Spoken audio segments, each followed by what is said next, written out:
Oke. Nah, dalam kesempatan ini saya ingin menyampaikan sebuah pelajaran yang saya beri judul tersesat di pertumbuhan. Saya ulang ya. Judulnya adalah tersesat di pertumbuhan. Dan saya tadi sangat terkejut ketika mendengar Pak Arifin berbicara tentang visi tahun depan, karena ternyata sebenarnya apa yang sebentar saya bagikan ini akan sungguh meneguhkan apa yang Pak Arifin juga dapatkan dari Tuhan. Ya. Jadi judulnya adalah tersesat di pertumbuhan. Nah, mengapa pelajaran ini menjadi penting untuk kita dengar, untuk kita pahami? Nah, berbicara tentang pertumbuhan, maka tentu saudara dan saya akan sepakat bahwa pertumbuhan itu adalah kerinduan dari semua orang. Saya belum pernah bertemu dengan orang Kristen yang berkata, saya tidak mau bertumbuh. Semua orang Kristen, semua orang percaya tentu sangat merindukan pertumbuhan. Nah, ketika saya melihat kenyataan ini dan ketika saya melihat kepada Alkitab, maka sebenarnya bukan hanya kita yang rindu untuk mengalami pertumbuhan, karena ternyata Tuhan juga sangat rindu untuk kita bertumbuh. Oke, jadi bukan hanya saudara dan saya yang rindu bertumbuh, tetapi Tuhan pun sebenarnya sangat rindu untuk kita semua bertumbuh. Dan ketika kita melihat dalam Alkitab, maka sebenarnya Tuhan itu bukan cuma sebatas rindu. Nah, mengapa saya katakan Tuhan bukan hanya sebatas rindu? Karena jika kita melihat di dalam 1 Korintus pasal 3 ayatnya yang ke-6, saya ulang ya, di dalam surat 1 Korintus pasal 3 ayat yang ke-6, firman Tuhan berkata, aku menanam, aku di sini tentu berbicara tentang Paulus, aku menanam, Apolos menyiram, tetapi Allah yang memberi pertumbuhan. Jadi kita rindu, Tuhan rindu, tetapi Tuhan bukan sebatas rindu, tapi dia sebenarnya memberi saudara dan saya pertumbuhan. Nah, berbicara tentang pertumbuhan, maka sadarkah kita bahwa pertumbuhan rohani itu menjadi pengejaran dari banyak orang percaya? Kita sungguh merindukan, kita mengejar pertumbuhan rohani. Nah, sebelum kita masuk di dalam poin-poin selanjutnya tentunya, izinkan saya bertanya kepada saudara sebuah pertanyaan yang sederhana. Tapi pertanyaan yang sederhana ini seringkali tidak mudah dijawab. Mengapa saya katakan itu? Karena pertanyaannya adalah ini. Untuk apa sih sebenarnya kita ini bertumbuh? Saya ulang ya, ini pertanyaan simpel sekali, bukan pertanyaan yang sulit. Pertanyaannya adalah, pernahkah kita berpikir sebenarnya jika kita merindukan pertumbuhan, jika kita mengejar pertumbuhan, maka pertanyaannya adalah untuk apa sih sebenarnya kita ini bertumbuh? Ini menurut saya pertanyaan yang sederhana, tapi pertanyaan yang penting karena jika saudara tidak tahu untuk apa kita bertumbuh, maka kita bisa tersesat di pertumbuhan. Makanya tadi saya beri judul adalah tersesat di pertumbuhan. Betapa pentingnya kita paham, betapa pentingnya kita mengerti bahwa untuk apa saya bertumbuh. Nah, setelah saya merenungkan pertanyaan ini, saya berharap gambar ini berbicara banyak pada saudara. Bahwa perjalanan orang percaya yang sehat, maka sebenarnya kita bertumbuh sebenarnya demi supaya saudara dan saya itu bisa berbuah. Saya ulang ya. Tujuan dari kita bertumbuh sebenarnya adalah bukan demi pertumbuhan itu sendiri, tetapi tujuan saudara dan saya bertumbuh adalah supaya kita dapat berbuah. Nah, berbicara tentang buah, maka lihat ini. Pernah menyadari bahwa untuk berbuah, maka kita harus bertumbuh? Saya ulang ya. Jadi kalau saudara dan saya rindu untuk berbuah, maka mau tidak mau, saudara harus bertumbuh. Karena tanpa bertumbuh, kita tidak mungkin berbuah. Nah, tetapi ada satu hal yang mungkin tidak enak untuk kita dengar, bahwa untuk berbuah, maka kita harus bertumbuh. Tetapi saat kita bertumbuh, itu ternyata belum tentu berbuah. Saya ulang ya, coba saudara renungkan dulu. Untuk berbuah, memang kita harus bertumbuh. Tapi kita bertumbuh tidak menjamin bahwa sebenarnya kita ini berbuah. Nah, sekarang lihat PowerPoint berikut ini. Bahwa pengajaran bagaimana bertumbuh ternyata lebih mendominasi daripada pengejaran bagaimana kita berbuah. Saya ulang, coba renungkan dulu. Saudara menyadari, karena sebagai hamba Tuhan saya juga jadi sadar, bahwa ternyata berita-berita saya adalah lebih banyak tentang pertumbuhan, bertumbuh, bertumbuh, bertumbuh. Dan ternyata pengajaran bagaimana bertumbuh itu lebih mendominasi daripada pengajaran bagaimana berbuah. Kita lebih rindu bertumbuh daripada berbuah ternyata. Makanya tadi saya katakan bahwa pelajaran ini saya beri judul tersesat di pertumbuhan.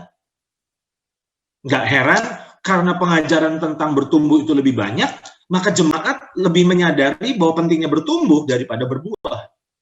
Nah sekarang coba lihat hal ini. Demi pertumbuhan, maka orang rela berpindah gereja. Bahkan saya tebak beberapa di antara saudara mungkin berpindah ke gereja ini itu karena saudara di tempat yang lama saudara merasa tidak bertumbuh gitu. Atau mungkin ada di antara saudara yang berpikir hendak check out dari gereja ini untuk berpindah ke gereja lain karena saudara merasa bahwa kok sejak saya berjemaat di sini saya tidak bertumbuh. Makanya tadi saya katakan, demi pertumbuhan orang rela berpindah gereja. Saya sering mendengar ketika ada orang-orang berpindah gereja dan meninggalkan gereja yang lama, saya tanya, kenapa? Jawaban dari mayoritas mereka adalah, karena saya di sana tidak bertumbuh, Pak. Nah, saya tidak pernah, dan saya yakin Pak Ben juga akan sepakat dengan saya tidak pernah berjumpa dengan orang-orang Kristen yang berpindah gereja karena, mengapa mau pindah gereja? Sebab di sana saya tidak berbuah. Gitu. Kenapa pindah gereja?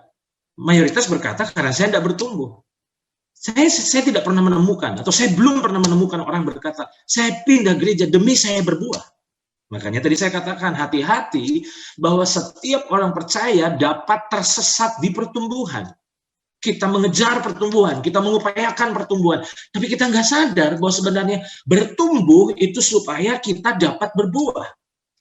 Injil Yohanes pasal 15 ayat yang ke-8, coba saudara perhatikan ayat ini. Dalam Injil Yohanes pasal 15 ayat yang ke-8, firman Tuhan berkata, dalam hal inilah Bapakku dipermuliakan. Tentu saudara dan saya rindu untuk mempermuliakan Bapa kita, Tuhan kita. Nah ayat ini berkata, dalam hal inilah Bapakku dipermuliakan, yaitu jika kamu bertumbuh, saudara.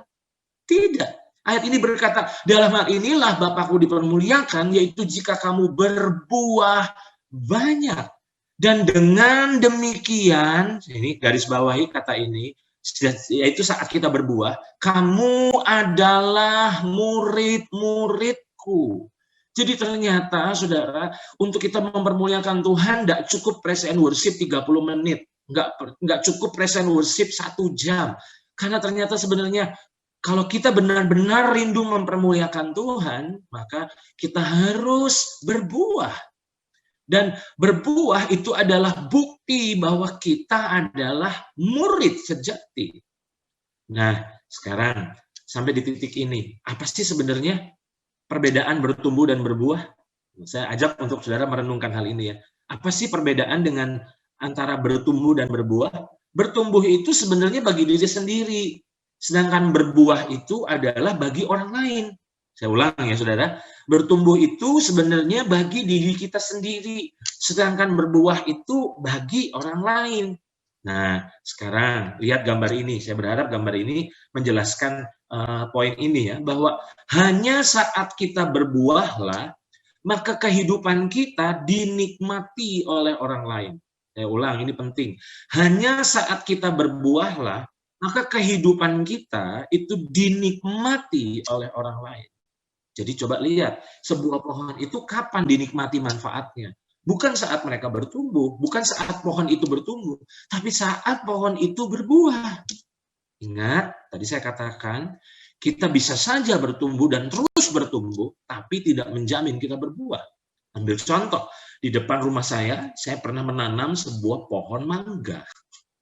Dari benih dari kecil sekali saya tanam di depan rumah saya, dan tujuan saya menanam pohon mangga itu tentu bukan demi pemandangan, bukan demi estetika, bukan demi dekorasi, bukan, tapi karena saya rindu untuk bisa makan buah mangga.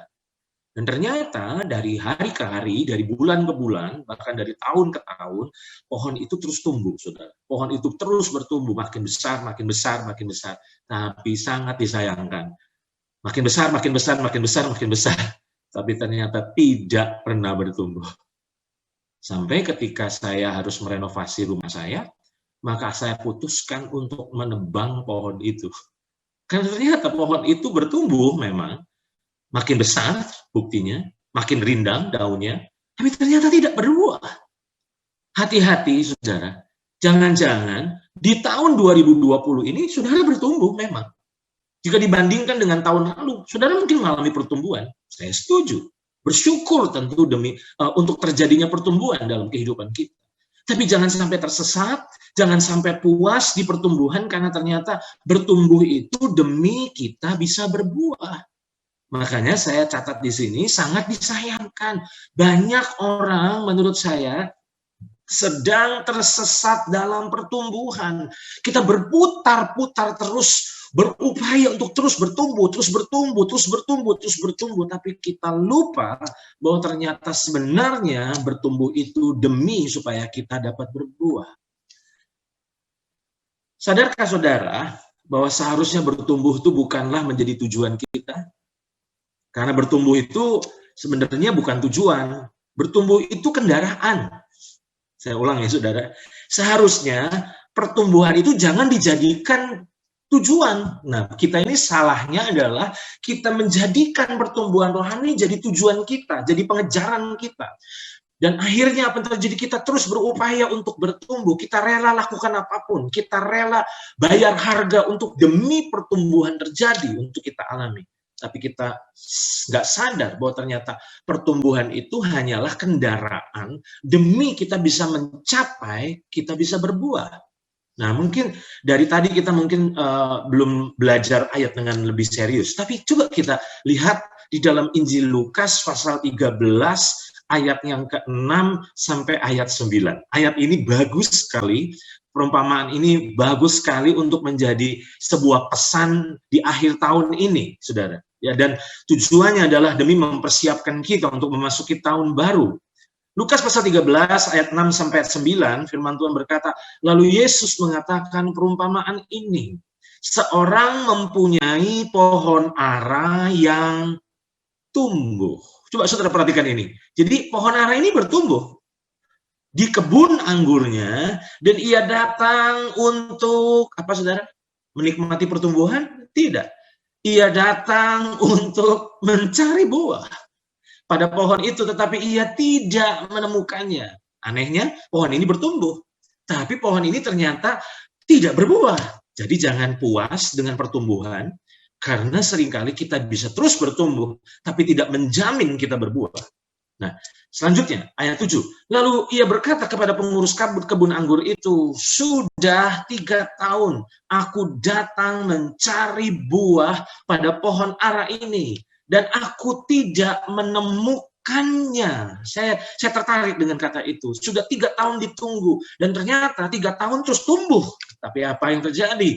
Rupa-rupanya pohon ini tersesat dalam pertumbuhan. Kita lihat pohon ini terus bertumbuh, tapi pohon ini tidak berbuah. Kita katakan, tebanglah pohon ini. Untuk apa ia hidup di tanah ini dengan percuma? Jawab orang itu, Tuhan, biarkanlah dia, apa saudara, tumbuh. Jadi tidak ada yang salah dengan pertumbuhan, tidak ada yang salah dengan pertumbuhan, tapi jangan sampai kita lupa bahwa pertumbuhan itu bukan jadi tujuan, tapi pertumbuhan itu kendaraan kita supaya kita bisa berbuah. Nah, ayat ini katakan, ayat yang ke-8, jawab orang itu, Tuhan, biarkanlah dia tumbuh. Tahun ini lagi, aku akan mencangkul tanah sekelilingnya dan memberi pupuk padanya. Mungkin tahun depan, apa saudara, ia berbuah, jika tidak, tebanglah dia. Saya tertarik dengan kata ini. Nah, sadarkah saudara bahwa Tuhan sangat berharap bahwa tahun 2021 menjadi tahun di mana kita berbuah. Bukan hanya sebatas tahun kita bertumbuh, tapi tahun di mana kita berbuah. Nah, sebuah perenungan pribadi saya tentunya saat saya merenungkan pelajaran ini, saat saya mempersiapkannya, membuat materi ini, saya bertanya, Pertanyaannya adalah, mengapa sebuah pohon yang bertumbuh itu kok tidak menjamin dia berbuah? Saya ulang, mengapa sebuah pohon yang bertumbuh itu kok tidak menjamin pohon itu berbuah? Nah, saat saya merenungkan pertanyaan ini, saya jadi ingat sebuah ayat di dalam Injil Yohanes pasal 15 ayat yang kedua. Di dalam Injil Yohanes pasal 15 ayat yang kedua, firman Tuhan berkata, setiap ranting padaku yang tidak berbuah, perhatikan ya, bukan pohon ya, setiap ranting padaku yang tidak berbuah, jadi bukan pohon ya, ranting, garis bawahi kata ini penting sekali. Setiap ranting padaku yang tidak berbuah, dipotongnya. Dan setiap ranting yang berbuah dibersihkannya supaya ia lebih banyak berbuah. Nah, saat saya merenungkan dan mencerna ayat dalam Yohanes pasal 15 ayat 2 ini, saya menemukan jawaban dari pertanyaan mengapa sebuah pohon yang bertumbuh itu tidak menjamin dia berbuah. Nah, jawabannya adalah ini. Untuk berbuah, ternyata ada yang harus rela dipotong dari hidup kita, dan ada yang harus rela dibersihkan dalam hidup kita. Tentu kalau saudara akrab dengan dunia tanaman, di mana mungkin saudara suka menanam, ada tumbuh-tumbuhan di pekarangan rumah saudara, atau khususnya mungkin saudara menanam pohon mangga atau pohon-pohon yang lain, pohon buah-buahan yang lain. Tentu kita paham bahwa ternyata sebuah pohon itu tidak berbuah karena ternyata ada parasit. Nah, parasit itu adalah makhluk hidup yang numpang hidup pada pohon itu, di mana sari-sari makanan yang disalurkan dari akar tentunya, yang harusnya membuat ranting-ranting itu bisa berbuah, ternyata dibajak. Saya pakai kata itu, dibajak oleh parasit ini. Sehingga akhirnya parasit ini terus hidup, makin besar, tapi akhirnya apa yang terjadi, ranting itu nggak berbuah-berbuah. Nah, sadarkah saudara, bahwa jangan-jangan yang membuat kita belum berbuah dengan lebat, atau bahkan kita nggak berbuah sama sekali, padahal sebenarnya kita mengalami pertumbuhan, karena ternyata ada yang harus dipotong dari hidup kita, ada yang harus dibersihkan dari hidup kita. Dan saat saya renungkan hal ini, saya jadi ingat sebuah ayat di dalam Ibrani pasal 12 ayat yang pertama. Nah, coba saudara perhatikan gambar ini ya saudara. Ibrani pasal 12 ayat yang pertama, memang ayat ini nggak ada hubungannya sama dunia tumbuh-tumbuhan. Tapi karena ini dunia perlombaan lari. Tapi ternyata ada kesamaannya sebenarnya. Coba perhatikan. Ibrani pasal 12 ayat yang pertama, firman Tuhan berkata, karena kita mempunyai banyak saksi, bagaikan awan yang mengelilingi kita, marilah kita menanggalkan, coba saudara perhatikan ini, semua beban dan dosa yang begitu merintangi kita, dan berlomba dengan tekun dalam perlombaan yang diwajibkan bagi kita.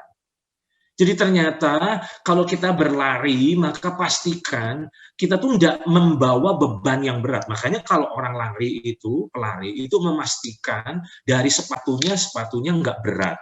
Dari celananya, baju yang dia kenakan, semua harus ringan. Karena kalau pelari ini menanggung beban, maka itu otomatis akan menghambat kecepatan atau kemampuan ketahanan kekuatan untuk dia berlari cepat dan berlari dengan jauh. Nah, makanya Tuhan berkata, pastikan saat kita berlomba, maka pastikan kita menanggalkan semua beban dan dosa. Nah, selama ini kekristenan hanya terus berfokus pada dosa, padahal ternyata kita juga harus belajar bukan cuma hanya menanggalkan dosa, tapi kita juga harus menanggalkan beban. Nah, apa bedanya beban dan dosa? Dalam terjemahan firman Allah yang hidup, ternyata dijelaskan perbedaan beban dan dosa itu. Di dalam terjemahan firman Allah yang hidup digunakan kata, marilah kita menanggalkan segala sesuatu yang memperlambat atau menghambat kita. Saya tertarik dengan kata ini. Jadi beban, sifat dari beban itu memperlambat, sedangkan sifat dari dosa itu menghambat. Nah, coba perhatikan. Bahkan di dalam terjemahan The Message digunakan kata parasit. Saya tertarik dengan kata ini. Saudara, coba perhatikan. Jangan-jangan yang membuat kita terus bertumbuh tapi kita tidak berbuah, atau jangan-jangan buah kita tidak lebat, itu karena ada beban-beban yang kita harus tanggalkan. Satu kali saya menyaksikan sebuah khotbah dari seorang hamba Tuhan di YouTube. Dan hamba Tuhan ini bicara bahwa ternyata kalau kita menonton drakor, yaitu drama Korea, maka itu adalah dosa katanya. Dan saat saya menyaksikan khotbah itu, kok saya tidak sependapat. Kalau nonton drakor itu dibilang dosa, saudara. Nah, kalau saya ngomong ini bukan berarti saya pencinta drakor. Saya sama sekali tidak suka drakor. Tapi kalau saudara perhatikan bahwa sebenarnya drakor itu bukan dosa, tapi drakor itu bisa jadi beban. Karena kalau saudara berlebihan nonton drama Korea, maka apa yang terjadi? Itu bisa jadi beban di mana akhirnya waktu kita habis untuk menonton, sampai akhirnya saat waktu kita bersekutu dengan Tuhan, maka gairah itu sudah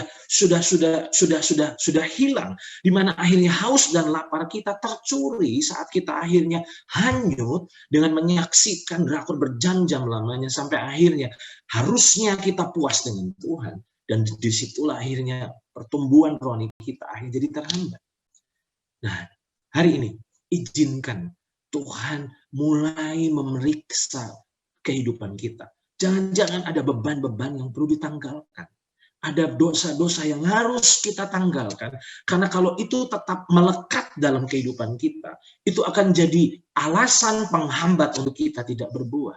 Ingat, saya sungguh berharap bahwa saudara dan saya benar-benar berkonsentrasi untuk cek hidup kita dengan pertolongan Roh Kudus tentunya, untuk kita mulai evaluasi kehidupan kita, pastikan beban-beban dan dosa-dosa itu harus ditanggalkan dari hidup kita, karena itu akan menjadi penghambat di mana kita menghasilkan buah bagi kemuliaan Tuhan. Jadi coba renungkan baik-baik, jangan sampai ada beban dan dosa yang terus melekat, yang akan terus menghambat dan memperlambat laju pertumbuhan di mana kita akhirnya gagal berbuah. Nah, sekarang dengan cepat saya katakan ini. Apa parameter buah dari orang percaya?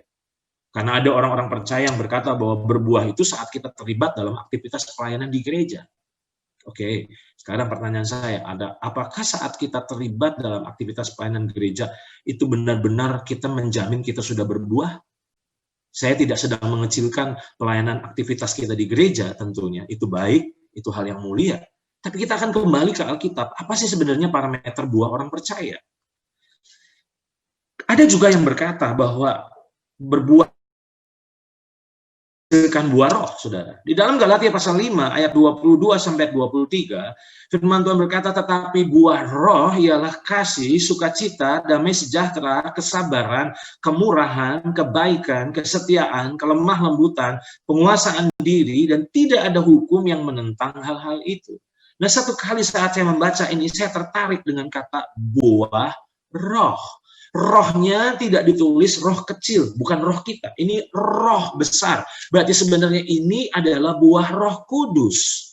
Jadi ini tafsiran pribadi saya tentunya, bahwa saat kasih, sukacita, damai sejahtera, kesabaran, kemurahan, kebaikan, kesetiaan, kelemah lembutan, dan penguasaan diri itu ada dalam hidup kita, sebenarnya itu adalah buah dari Roh Kudus dalam hidup kita sebenarnya. Saya tidak sedang mengecilkan buah roh tentunya, buah roh itu penting sekali. Karena itu juga menentukan efektivitas kita dalam berbagi hidup, dalam melayani orang tentunya.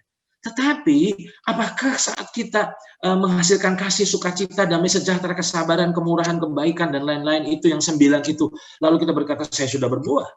Ingat, yang perlu kita renungkan dan cermati adalah kata buah roh. Berarti ini buah Roh Kudus. Sementara Tuhan ingin kita berbuah. Buah kita itu apa sebenarnya? Nah, lihat gambar ini. Jika sebuah buah ditanam, saya ulang, jika sebuah buah ditanam, maka akan menghasilkan buah yang sejenis. Saudara menyadari itu dan menyetujui itu? Jika kita ada di tangan kita ada buah apel tentunya, lalu kita putuskan untuk menanamnya, maka buah itu akan berubah menjadi sebuah pohon apel dan yang akan menghasilkan buah apel. Jadi kalau saudara menanam buah apel, itu nggak akan pernah mungkin saudara tuai pohon buah mangga, tidak mungkin. Makanya saya katakan, jika sebuah buah ditanam, maka akan menghasilkan buah yang sejenis. Tadi saya katakan 9 buah roh itu adalah buah Roh Kudus sebenarnya lebih tepatnya. Nah, apa sih sebenarnya buah yang Tuhan inginkan? Sadarkah saudara bahwa murid berbuah murid, saudara? Nah, lihat ini. Dalam Injil Yohanes pasalnya yang ke-15 ayat yang ke-16, Injil Yohanes pasal 15 ayat yang ke-16, firman Tuhan berkata, ini Tuhan Yesus yang berkata, bukan aku yang memilih kamu, tetapi akulah yang memilih kamu. Dan aku telah menetapkan kamu. Jadi Tuhan itu menetapkan saudara dan saya untuk apa? Supaya kamu, saya tertarik dengan kata ini, pergi. Loh, berbuah kok bicara pergi ya? Supaya kamu pergi dan menghasilkan buah, dan buahmu itu tetap. Supaya apa yang kamu minta kepada Bapa dalam namaku diberikannya kepadamu. Jadi Tuhan itu ternyata sedang bicara tentang pentingnya berbuah. Itu sebabnya dia berkata, dan aku telah menetapkan kamu supaya kamu pergi dan menghasilkan buah, dan buahmu itu tetap. Saat saya merenungkan ayat ini, kok ayat ini ada kemiripan dengan Matius 28, ayatnya yang ke-18 dan 19, saudara. Khususnya dalam ayat 19, ayat yang tidak asing buat kita tentunya, ayat 19 itu berkata, karena itu pergilah, menjadikanlah semua bangsa muridku, dan baptislah mereka dalam nama Bapa dan Anak Roh Kudus, dan Roh Kudus. Coba saudara perhatikan. Sadarkah saudara bahwa sebenarnya kapan saudara berbuah? Apa parameter kita berbuah? Menurut pendapat saya, berbuah adalah saat saudara dan saya mulai memuridkan. Bukankah ini adalah amanat agung dari Tuhan Yesus? Nah, sangat disayangkan ada banyak orang percaya puas, sudah ada kasih, sudah ada sukacita, sudah ada damai sejahtera dalam hidupnya. Tapi pertanyaan saya adalah, apakah kita nggak menyadari bahwa sebenarnya Tuhan itu memberi sebuah tugas buat kita untuk pergi memuridkan? Nah, banyak orang percaya berkata, saya sudah berbagi hidup. Dan ketika kita berbagi hidup kepada orang, maka kita berkata bahwa saya sudah memuridkan. Sadarkah saudara bahwa pemuridan dan berbagi hidup itu adalah dua hal yang berbeda, saudara?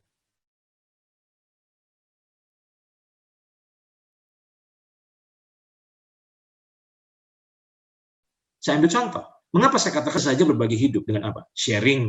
Kalau cuma berbagi hidup saja, itu tidak menjamin bahwa saudara sudah memuridkan.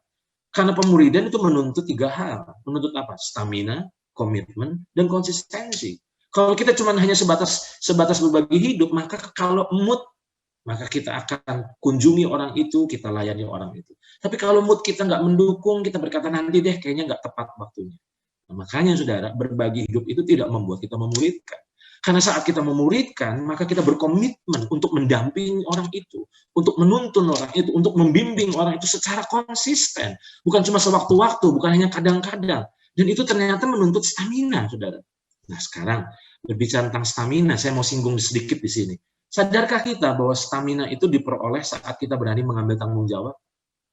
Ada banyak orang berkata, saya kayaknya nggak berani memuridkan karena stamina rohani saya masih belum stabil, saya masih belum konsisten. Saya mau bilang, saudara harus mulai belajar memutuskan untuk berkata, Tuhan, aku mau belajar memuridkan orang, Tuhan. Karena ketika saudara mulai ambil tanggung jawab dan komitmen, maka disitulah sebenarnya stamina rohani sedang terbangun. Nah, sekarang, sebentar lagi saya selesai ya, saudara. Perhatikan ini. Mengapa orang itu sangat rindu dan mengupayakan bertumbuh, tapi merasa belum siap berbuah? Saya ulang ya, saudara. Saya menemukan ini di lapangan. Mengapa ada banyak orang percaya itu sangat rindu, dan bahkan bukan rindu, tapi mengupayakan bertumbuh, tapi merasa kok belum siap untuk berbuah? Nah, kenapa ya? Jawabannya, karena berbuah itu menuntut untuk kita berani dan rela mengambil tanggung jawab. Banyak orang percaya hari-hari ini tidak berani dan rela untuk mengambil tanggung jawab. Nah, saat saya merenungkan hal ini, saya jadi ingat sebuah statement yang pernah disampaikan oleh Dallas Willard. Dia berkata, pemuridan adalah perintah terakhir Yesus yang diabaikan. Saya berdoa supaya jemaat GBI Menara Tanjung Pujian Makassar adalah orang-orang percaya yang menghidupi panggilan Tuhan, yaitu memuridkan bangsa-bangsa. Karena itu adalah kerinduan, bukan hanya kerinduan, tapi perintah Tuhan buat kita semua. Ingat saudara, jangan puas kalau saudara terus bertumbuh. Apakah saudara sudah memuridkan orang? Apakah saudara telah sungguh-sungguh memuridkan orang selama ini? Ketika saya mempersiapkan materi ini, saya sangat terkejut ketika Roh Kudus menyampaikan satu kalimat yang mengejutkan saya. Kalimatnya apa? Waspadai roh Kain. Apa yang kita pelajari dari Kain? Waspadai roh Kain. Kain adalah seorang yang ingin dijaga tapi tidak mau menjaga. Saya ulang, saudara. Kain itu adalah seorang yang ingin dijaga tapi tidak mau menjaga. Roh Kain adalah roh yang membuat orang-orang percaya ingin dijaga hidupnya, ingin diperhatikan hidupnya, ingin dilayani hidupnya. Tapi kita nggak mau menjaga orang lain, nggak mau memperhatikan orang lain, nggak mau berbagi hidup dengan orang lain. Tapi kita ingin terus diperhatikan. Mengapa saya katakan roh Kain itu adalah ingin dijaga tapi tidak mau dijaga? Masih ingat Kejadian pasal 4 ayat 9? Kejadian pasal 4 ayat 9 berkata, firman Tuhan kepada Kain, di manakah Habel adikmu itu? Jawabnya, aku tidak tahu. Apakah aku penjaga adikku? Coba perhatikan kata ini, apakah aku penjaga adikku? Berarti sebenarnya dia nggak mau jaga orang. Dia bukan hanya nggak mau jaga adiknya, tapi dia justru bunuh adiknya sendiri. Tapi yang aneh, kalau saudara telusuri ketika Tuhan meminta pertanggungjawaban dari Kain, coba lihat apa yang dia katakan kepada Tuhan. Ayat 14. Engkau menghalau aku sekarang dari tanah ini, dan aku akan tersembunyi dari hadapanmu, seorang pelarian dan pengembara di bumi. Maka, perhatikan ini, barang siapa yang akan bertemu dengan aku, tentulah akan membunuh aku. Coba saudara perhatikan. Berarti sebenarnya Kain itu sedang curhat sama Tuhan tentang ketakutannya. Bahwa dia dikejar oleh ketakutan, karena dia udah bunuh adiknya, jadi dia takut dibunuh oleh orang lain. Saudara perhatikan ayat 15, firman Tuhan kepadanya. Sekali-kali tidak. Barang siapa yang membunuh Kain akan dibalaskan kepadanya 7 kali lipat. Kemudian Tuhan menaruh tanda pada Kain supaya ia jangan dibunuh oleh barang siapapun yang bertemu dengan dia. Bukankah kalau saudara perhatikan dari kalimat dari Kain kepada Tuhan, sebenarnya dia ingin dijaga sama Tuhan supaya nggak dibunuh oleh orang. Jangan-jangan kita punya roh Kain dalam hidup kita, di mana kita ingin dijaga, tapi kita nggak mau jaga orang lain. Ingat saudara, Tuhan memerintahkan untuk kita pergi dan menghasilkan buah. Dan buah menurut pendapat saya adalah menghasilkan murid. Hari ini jangan puas cuma jadi jemaat yang setia, tapi jadilah jemaat yang memuridkan. Jangan puas cuma hanya terlibat dalam aktivitas pelayanan, jadi pemain musik, jadi worship leader, jadi singers. Itu baik, itu hal yang luar biasa tentunya. Tapi jangan berhenti sampai di situ. Saudara juga harus menjadi pemusik yang memuridkan. Karena setiap kita punya tanggung jawab untuk menghasilkan buah. Ingat, jangan sampai saudara dan saya tersesat dalam pertumbuhan rohani. Terus bertumbuh, tapi kita lupa bahwa bertumbuh demi kita bisa berbuah. Saya berharap tagline 2021 saudara adalah bertumbuh untuk berbuah. Setiap kali saudara mengingatkan orang untuk bertumbuh, ingatkan juga, ingat bertumbuh demi berbuah. Itu saja yang saya sampaikan. Saya sungguh berharap bahwa pesan yang saya lepaskan ini akan menjadi sebuah pesan Tuhan bagi saudara yang mulai membuat kita mengevaluasi. Cek baik-baik. Jangan-jangan kita terus bertumbuh, tapi kita tidak berbuah-berbuah. Jangan-jangan kalau kita bertumbuh tapi nggak berbuah, ada beban dan dosa yang harus kita tanggalkan. Dan Tuhan ingin supaya setiap kita pergi dan menghasilkan buah.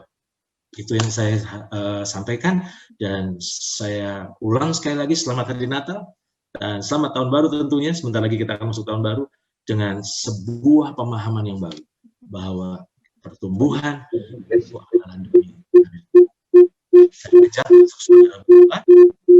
saya serahkan kepada Pak Ben selanjutnya. Bapak, kami sungguh bersyukur lewat kesempatan ini karena kami boleh menangkap apa yang menjadi isi hati Bapak buat kami, bahwa Bapak bukan hanya rindu untuk kami bertumbuh, tapi Bapak menghendaki untuk kami berbuah. Ampuni kami kalau kami tersesat dalam pertumbuhan rohani, di mana kami terus bertumbuh, kami terus ingin terus bertumbuh, tapi kami lupa bahwa ternyata bertumbuh ini supaya kami dapat berbuah. Itu sebabnya lewat kesempatan ini aku berdoa buat jemaat GBI Rock Menara Tanjung Pujian, biar jemaat ini menjadi murid-murid Kristus yang berbuah menghasilkan murid juga, karena itulah yang menjadi kerinduan dan bahkan perintah Tuhan bagi kami. Itu sebabnya mari tolong kami, kobarkan hati yang rindu untuk memuridkan, karena itulah hati Tuhan buat kami, sehingga benar-benar kami nggak cuma hanya nuntut dijaga, tapi kami juga belajar menjaga hidup orang, karena ternyata itulah yang menjadi isi hati Tuhan buat kami. Kami ingin mempermuliakan Tuhan, bukan hanya lewat sebatas lewat nyanyian pujian kami, tapi saat kami berbuah lebat. Karena firman-Mu katakan di saat kami berbuah lebat, maka disitulah saat kami sedang mempermuliakan Bapa di surga. Mari Roh Kudus wahyukan kebenaran ini, sehingga kebenaran ini mengusik rasa nyaman kami. Itu mengusik di mana kami selama ini hanya puas bertumbuh, mengejar untuk demi bertumbuh, tapi kami nggak siap dan nggak berani ngambil tanggung jawab untuk kami mulai menghasilkan buah bagi Tuhan. Itu sebabnya wahyukan supaya benar-benar kebenaran ini boleh mengubah kehidupan kami, mengubah cara kami menjalani hidup, sehingga Tuhan semakin dipermuliakan lewat hidup kami. Bagimu pujian, hormat, dan kemuliaan, kami sungguh bersyukur, di dalam nama Tuhan Yesus Kristus kami berdoa. Haleluya. Amin.